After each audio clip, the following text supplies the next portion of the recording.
မင်္ဂလာပါတသားမမီလေးတို့ရေအခုတစ်ခေါက်မှလည်းဦးကောင်းကပုံမြင်အစ်စ်လေးနဲ့တူပြန်လာပါပြီတသားမမီလေးတို့အတွက်ရင်ကျေးလိမ်မာစီဖို့တူတူစာပေကနေထုတ်လုပ်ဖြန့်ချီထားတဲ့ရင်ကျေးလိမ်မာစီဖို့ဆိုတဲ့ရုပ်ပြပုံမြင်လေးကိုတင်ဆက်ပေးတော့မှာပဲဖြစ်ပါတယ်တသားမမီလေးတို့ရေပုံမြင်လေးရဲ့နာမည်ကရင်ကျေးလိမ်မာစီဖို့တဲ့တသားမမီတို့ရေလိမ်မာရင်ကြီးတဲ့ခလေးလေးတွေဖြစ်ဖို့ဒီအချက်လေးတွေကိုလိုက်လုပ်ကြည့်ကြရအောင်နော်တမင်းစားတဲ့အခါကိုယ်တဲ့အသက်ကြီးတဲ့သူတွေမစားရသေးခင်ဟင်းတွေကိုခုခတ်ပြီးမစားသင့်ဘူးအရင်ဥချပြီးမှစားရမယ်နော်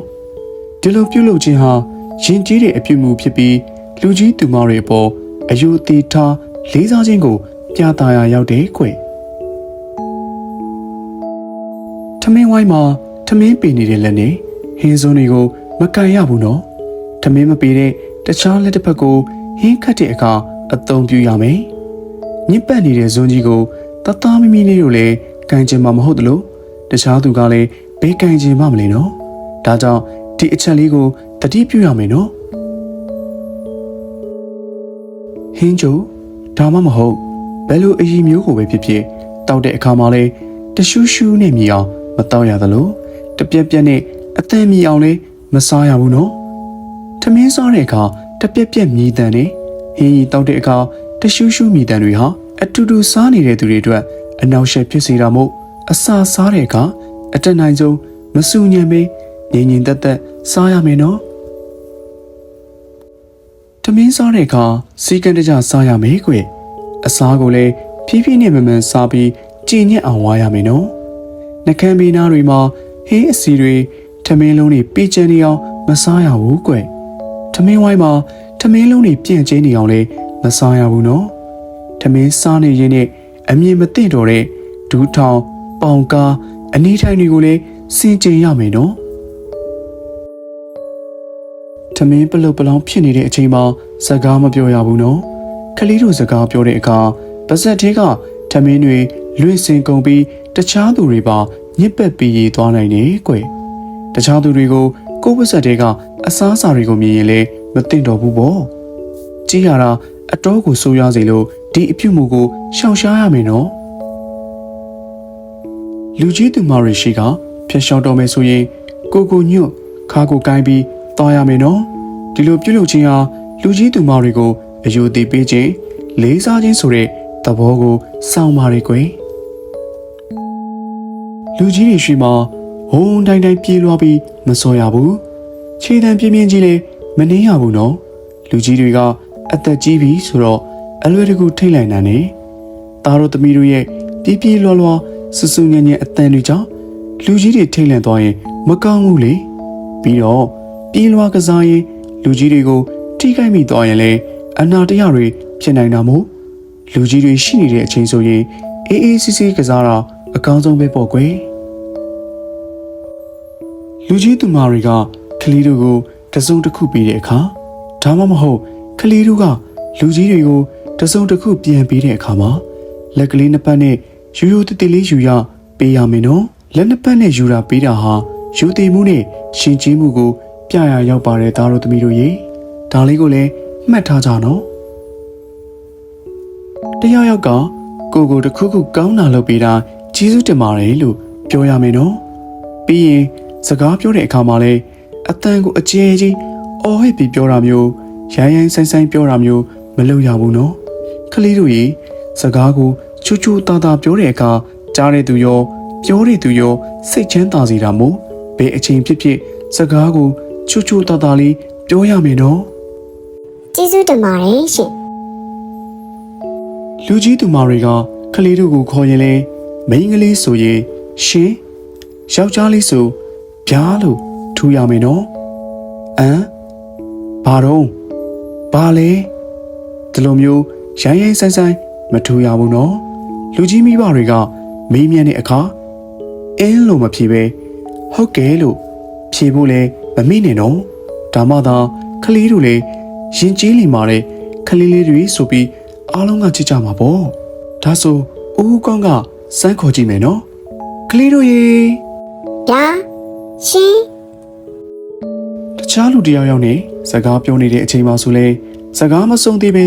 ကြားဖြတ်ပြီးပြောတာမျိုးလုံးဝမလုပ်ရဘူးကွသူမြန်းပြောတဲ့စကားကိုအဆုံးထိနားထောင်ပြီးမှကို့ထင်မြင်ချက်ကိုပြောတာက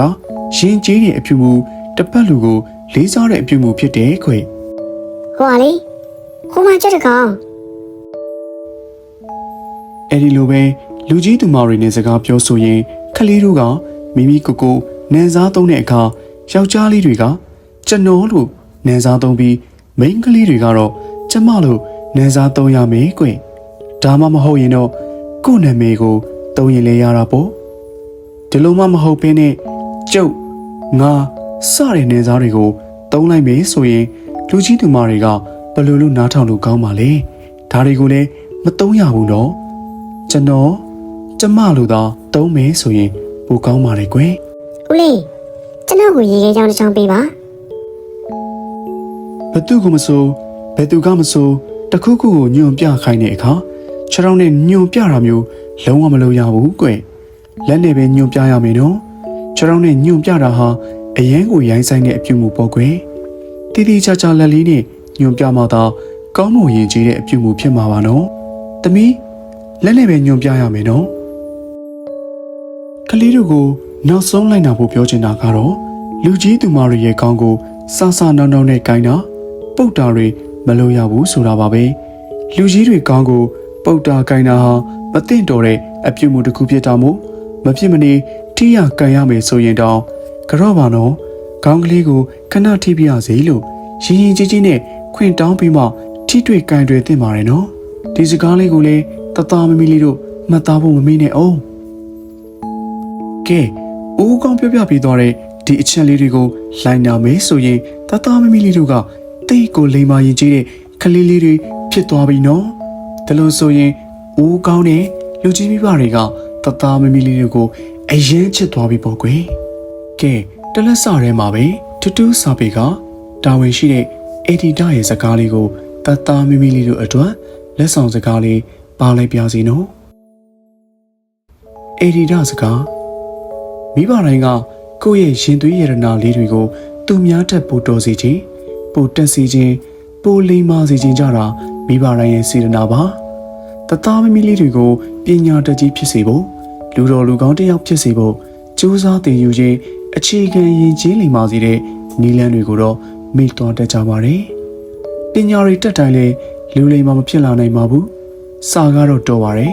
ရည်ကြီးမှုမရှိလိုက်တာလို့ပြောရင်ကျမအပါဝင်ဘယ်မိဘကမှကိုသားသမီးကိုပြောတာမကြိုက်ကြပါဘူး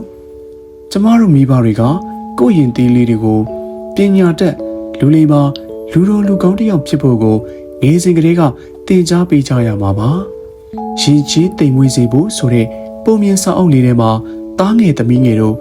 လိုက်နာတဲ့အခြေခံရည်ကြီးလိမ္မာစေတဲ့အကြောင်းအရာလေးတွေကိုထည့်သွင်းရေးဖွဲ့ထားပါတယ်ဖေမမီတို့ကရင်ကြီးတိမ်မွေးစေဖို့ပုံမြင်စာအုပ်လေးကိုဖတ်ပြရင်းအနာဂတ်ရဲ့သားငယ်သမီးငယ်လေးတွေရင်ကြီးလိမ္မာစေဖို့ပညာတတ်လူလိမ္မာလူတော်လူကောင်းလေးတွေဖြစ်စေဖို့စံနာပြုလိုက်ရပါတယ်နော်ထူးထူးစာပေကအေဒီတာစကားဆိုတဲ့ဒီဆောင်ပုံလေးကအရန်ကိုမှနားထောင်လို့ကောင်းလိုက်တာ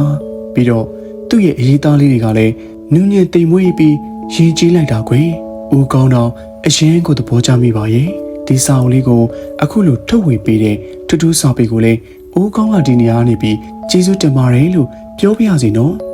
တသားမမီလေးတို့လည်းဖေမမီတို့ရဲ့လက်ကိုဆွဲပြီးထူးထူးစာပေကထုတ်လုပ်တဲ့စာအုပ်ကလေးတွေကိုအမျိုးမျိုးအနေနဲ့ရှိ shopping center ကလေးတွေရဲ့စာပေဗဟုသုတတွေရရှိနိုင်တဲ့စာရေးကရိယာဆိုင်တွေမှာရောထူးထူးစာပေကထုတ်လုပ်ဖြန့်ချီတဲ့ရောင်စုံရုပ်ပြကတွန်းလေးတွေကိုတသားမမီလေးတို့ကအိမ်မှာစိန်ကြကြနဲ့ဝယ်ယူဖက်ရှုလို့ရနိုင်ပြီနော်ထူးထူးစာပေနော်မမေ့နဲ့အောင်နောက်တစ်ခေါက်မှလည်းဦးကောင်းအခုလိုတင်ဆက်နေတဲ့ပုံမြင်ကောင်းလေးတွေကိုဆက်လက်နားဆင်ခြင်းနဲ့ဆိုလို့ရှိရင်ဦးကောင်းရဲ့ YouTube channel လေးကိုလည်း like and subscribe လုပ်ပေးသွားဖို့လည်းမမေ့နဲ့အောင်နောက်တစ်ခေါက်ပုံမြင်အသစ်လေးတွေနဲ့အတူဦးကောင်းတို့ပြန်ဆောင်ကြမယ်နော်တသားမီလီတို့ရေတတာ